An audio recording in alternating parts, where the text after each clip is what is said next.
Dr. Sebi's legacy and his positive impact on people all over the globe cannot be denied or understated.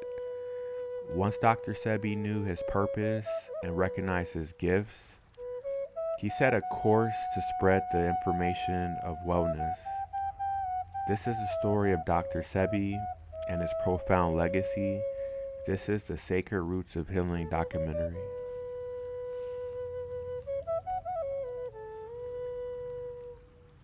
Dr. Sebi was born as Alfredo Bowman on November 26, 1933 in Honduras.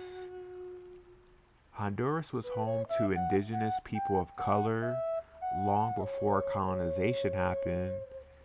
People from the Caribbean islands and escaped Africans that were trafficked also ended up on the northern coast of Honduras. The people from that region today are known as the Garifuna. Dr. Sebi always felt that he was an African in Honduras, but not necessarily an Afro Honduran. Dr. Sebi grew up in a village called Lelanga Colon, which Dr. Sebi considers the bush, which is spiders, birds, mud, dirt, a very far cry from urban city life most are used to.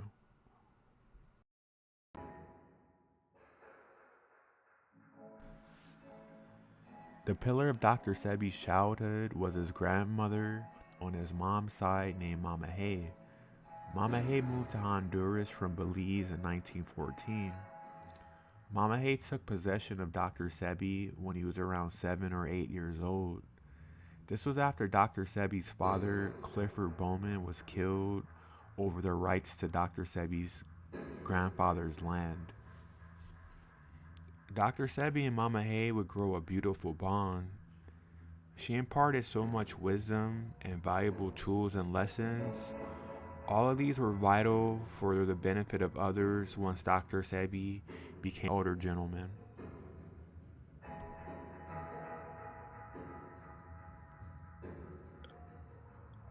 Dr. Sebi worked at a dairy farm called Standard Fruit Company for about a year, which was his very first job.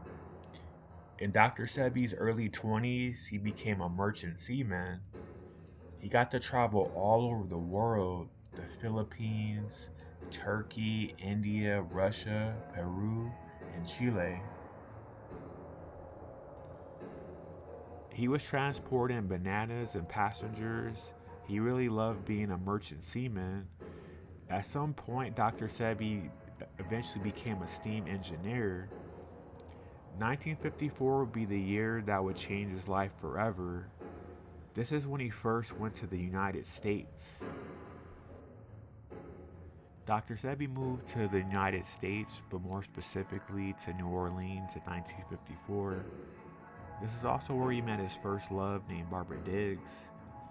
She used to love to cook for Dr. Sebi, and Dr. Sebi always managed to bring her back exotic gifts from his many travels as a steam engineer.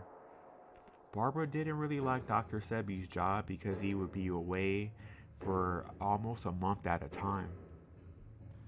Dr. Sebi and Barbara's relationship started to strain just because he would be away at almost a month at a time and he was with her more often. Years had passed on and Dr. Sebi noticed a lot of the foods that Barbara was eating were really starting to impact and affect her health. She was eating things like neck bones, chitlins, pig feet, rice and beans. She ended up having a quadruple bypass and passed away. That was Dr. Sebi's first real encounter with the impacts of food and health. The New Orleans culture really made an enormous impact on Dr. Sebi. Jazz music at the Astoria bar, 14-cent White Castle hamburgers, crawfish. Dr. Sebi was consuming and taking in all the benefits that came with living in New Orleans in the 1950s. Dr. Sebi really felt the black love and the black connection that New Orleans offered. Dr. Sebi said even though there was discrimination and segregation, this actually brought the people of color even closer. There were black theaters, black restaurants, and so much black pride.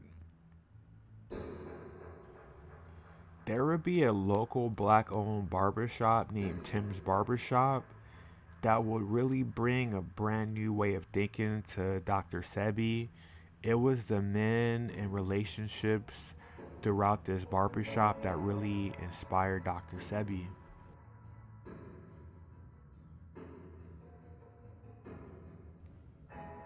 At this famous barbershop, Dr. Sebi was able to meet a lot of very influential jazz and R&B musicians, Coltrane, Duke Ellington, Roy Hamilton, and other legends like Sam Cooke, Little Richard, and the Platters were some of the people that strolled through this barbershop, and Dr. Sebi was able to soak it all in.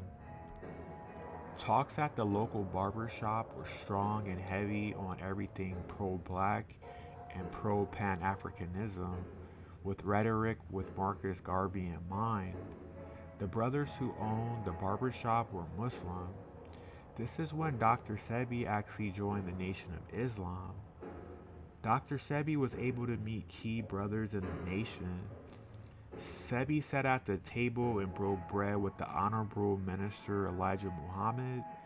Dr. Sebi was also able to meet Brother Malcolm X on many occasions. His respect for all the members of the Nation of Islam grew. Dr. Sebi said, "When I was in the Nation of Islam, I loved the Nation of Islam then. I love the Nation of Islam now. I will always love the Nation of Islam because what I received in the Nation of Islam, I could only have received in the Nation of Islam."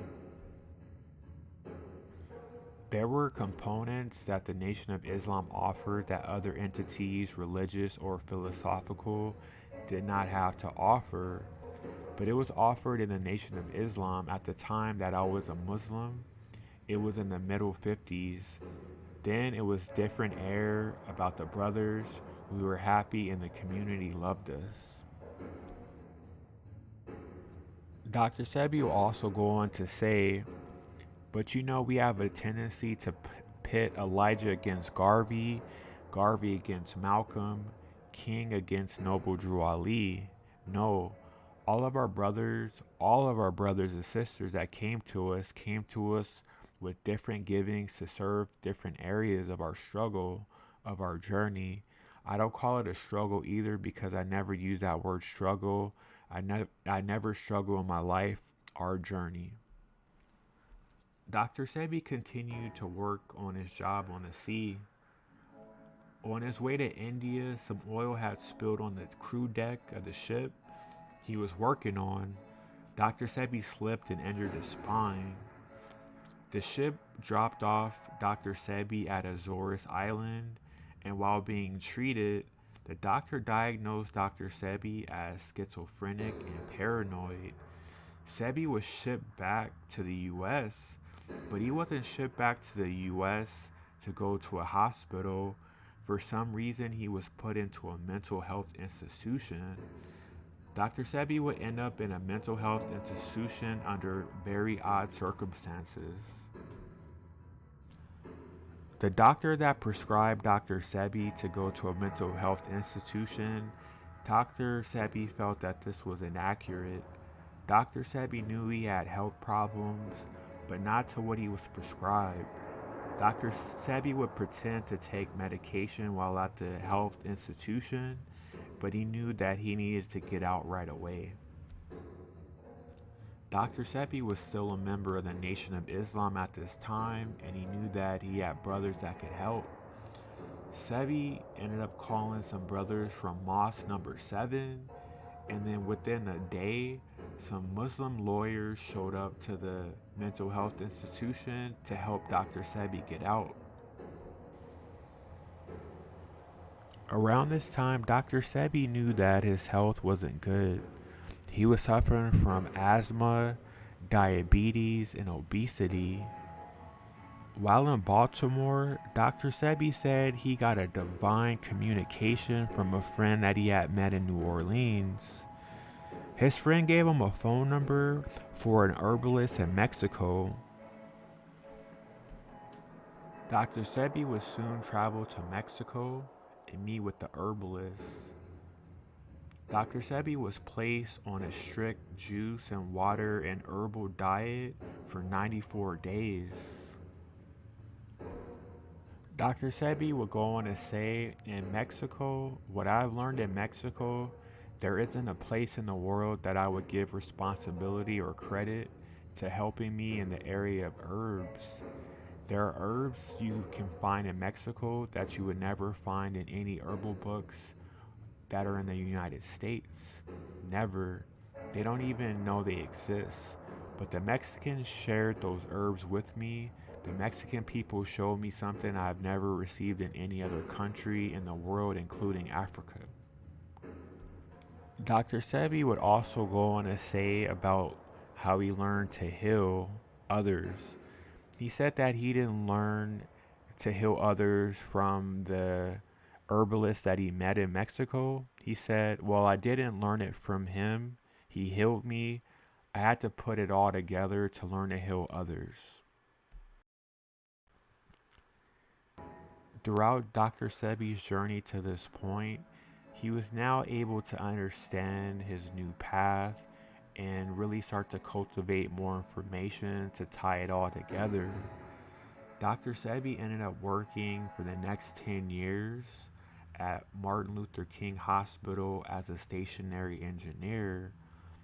When Dr. Sebi left Martin Luther King Hospital in 1980, at this point he was very knowledgeable about compounding herbs and making certain concoctions and recommendations.